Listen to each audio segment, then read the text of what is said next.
Hey, what's up, guys? It's Terrell here from Terrell Gang,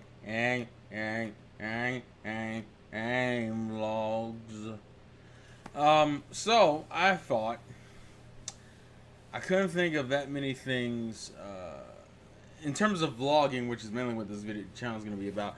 I recently was having a talk with a friend on Discord the other day, and he didn't really understand credit cards because I think he's like 19 or 20, kind of the whole coming out of high school, going right into a job, not able to go to college and all that other shit. And he was trying to explain, he wanted me to explain to him the purpose of having credit cards. And then while I was looking up like tutorial videos to kind of give him as a general idea, because it's kind of hard to explain it over text, I realized there isn't that much information about credit cards.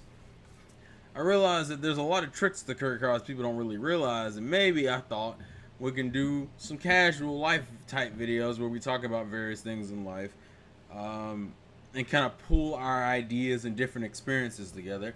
So for this particular one, tips and tricks for credit cards 2016 edition, because we all know this shit's gonna keep changing and flipping on us.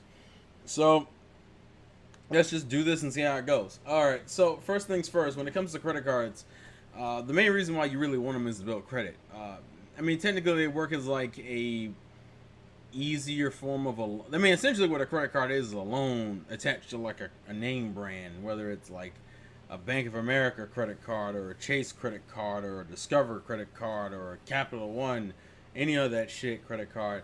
They're essentially like mini loan cards. It's like you can go apply for a loan, or you can get a credit card and like do what you need to do with the limit you're given, and then within, usually on a monthly basis, pay the shit out. The whole purpose is primarily to build credit. That's the best reason why you should get at least one. Now, obviously, there's a lot of other reasons depending on how you plan to do this, and this isn't going to be some fucking cheat the system type shit, because honestly, you got to understand the basics before you start trying to cheat the system like everybody else does, and half of them don't do it right anyway, so that's besides the point. So you mainly use it to build credit, so you're able to get loans like for cars and houses and other things, higher price loans, because now credit cards are kind of on how good your credit is, and you also want to have it for a long time. Even credit cards you don't use, keep the credit card open, because the longer you've had a credit card, the longer your account, like the age of your credit history is, and the longer it shows you being consistent. The next thing is pretty obvious: always pay on time. Always pay on time. If nothing else, even if you owe consistently like $300 on your $300 credit card limit, always pay that bitch on time. Because even if you owe a lot on it, if you're consistently paying on it, then they at least know that you're someone who consistently pays on their credit card. The other benefit is that you don't want to just have the shit sit idle, because eventually some credit card companies are like, fuck that shit. You're not even using the card. Why would we ever increase your limit? Well, sometimes they'll increase your limit at the beginning, but like if they see you haven't used it in like over a year, sometimes they'll just be like, fuck it, right? They're not, and that all varies from company to company. But try to use the card consistently. Also, going back to payments for a second, I say pay on time. That doesn't mean pay early. Something that I used to do, and something I know other people do, is that they'll like buy something from like Kroger's or McDonald's or Best Buy and some shit, and then literally like the next day, go ahead and pay it off. Because it was like, you think, well, okay, it builds my credit as soon as I pay it off, but see, it has to show up on a statement. You gotta at least wait until it cycles through and shows that you owe something. Because the way you're doing it now, if you're paying it like the next day, you're not giving it enough time to show up on your card as if, like, to show proof that it's cycling through, like that you're actually buying shit. It's almost like you're canceling it out before it has a chance to recognize it was there. Therefore, you can't build that really of a consistent history when you're paying your shit off in a matter of a day. You at least let it hang in there until where it tells you owe something, and then pay it off before the due date. That's literally what you're supposed to do. I didn't do that in the beginning because I thought as long as I was using it and paying it off at the same time, it was fine. No, you need to at least let it hang in there for the whole billing cycle.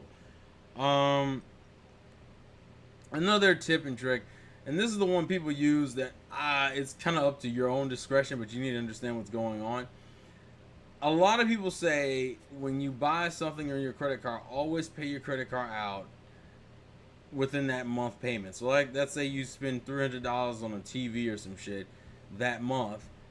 The suggestion is to pay off that TV, is to go ahead and pay $300 on that next bill, even if you only owe like 20.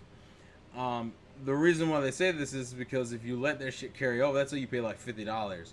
Instead of only $250 next month, you owe like $255 or like $260 because of the interest rate. That's why people say pay off your card every time the billing cycle comes around.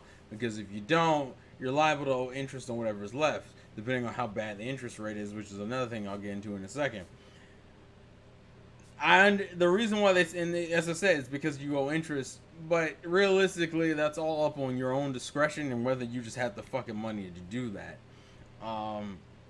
Some people, it's not that big of a deal. I will say if you, I'm not someone who inherently follows that all the time. Usually, I have like a set amount of money I'll pay a card in a month, and if it happens to be over it, then I'll just catch it on the next month to do the rest of it.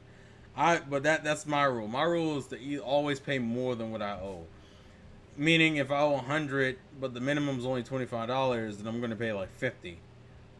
You know, obviously I'll owe 50 or $60 next month, but I'm not. That's better than owing like 75 to $80 next month by only paying the minimum.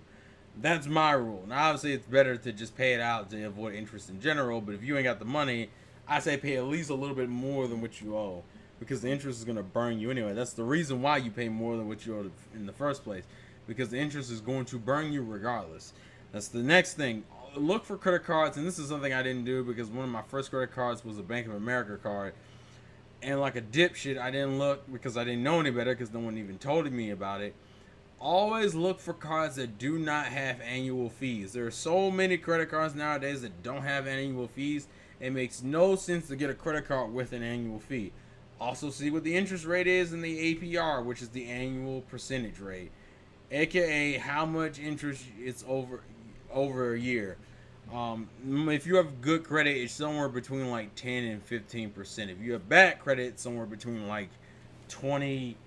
It's somewhere like 20 to 30. It's most companies also make sure you do like a company that usually is offering like the first year 0 APR, so you're not paying interest within that first year or first 18 months or first 2 years. If you can get the interest rate under 20%, then that's cool. If you have bad credit, you're not going to be able to. But the point is, and really the interest rate only becomes an issue depending if you're like me and if you owe like $100 and you just pay 50 instead of the 25 they're offered. If you're the kind of person who pays it off as soon as you pays everything in the account when it's due, like even though the minimum payment is $25 and you owe 100, the person I'm referring to pays like the $100 just straight out as soon as it's due instead of the $25. Then the interest rate won't mean shit to you anyway because you're never getting it. But it never hurts to look because you may not be able to do that in every situation. In terms of usage, you should always use your credit card when it benefits you, which also brings me to the other point of rewards.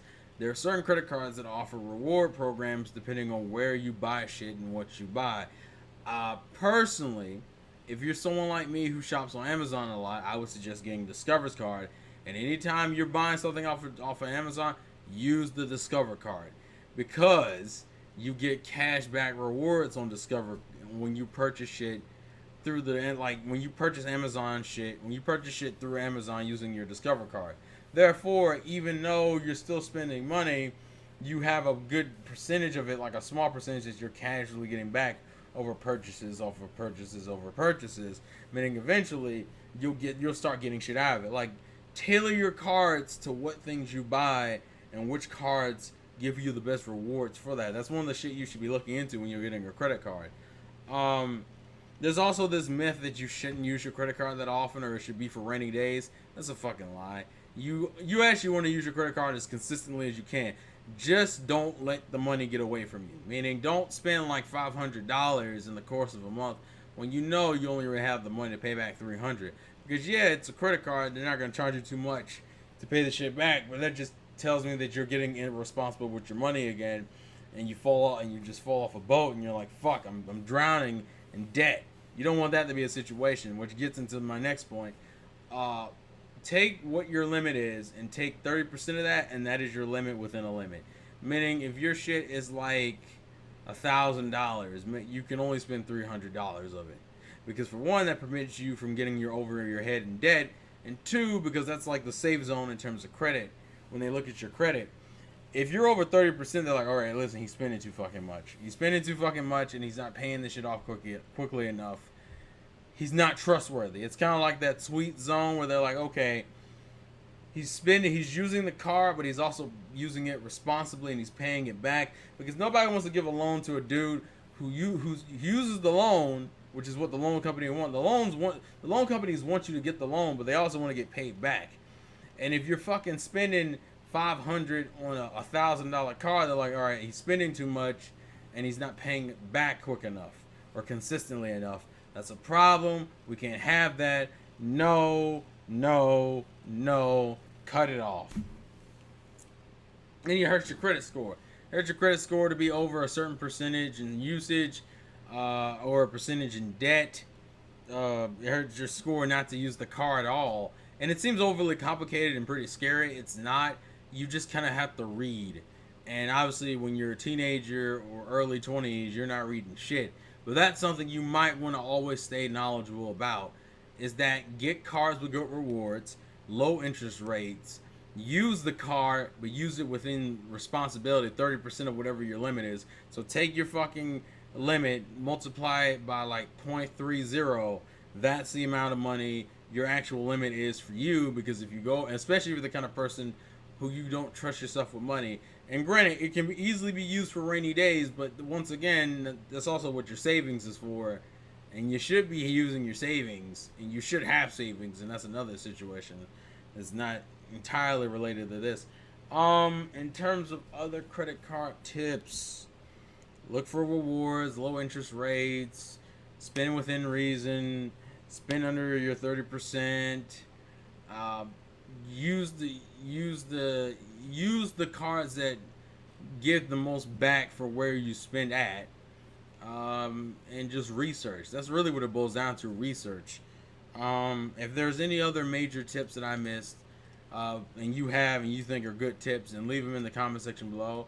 I really appreciate it. It's just a video I thought would be helpful for those who may not know any better, because I didn't know any better, and I fucked up a few things because of it.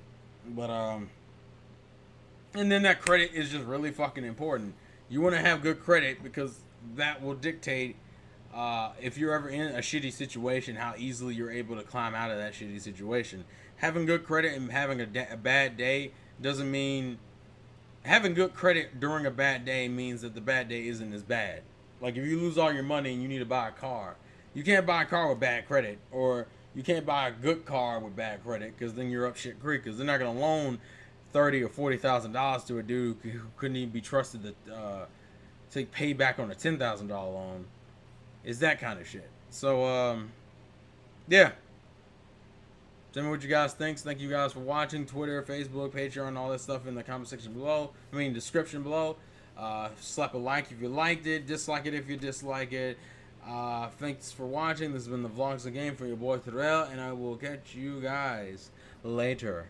Peace.